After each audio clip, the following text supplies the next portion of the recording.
Прекрасни. За първи път сме на такъв уикенд родители с деца. Много вълшебно време.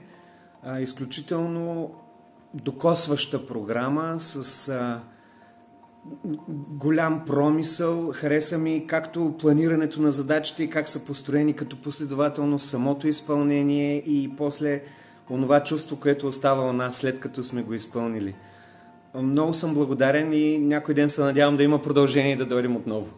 Какво си взимаш от тази програма и взимате като семейство? Взимам си лично аз повече търпение. Мисля, че споделеното ни време заедно ще бъде много по-различно от тук нататък. Една дума, с която да опишеш това преживяване?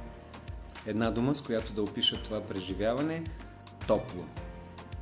Благодаря. И аз благодаря.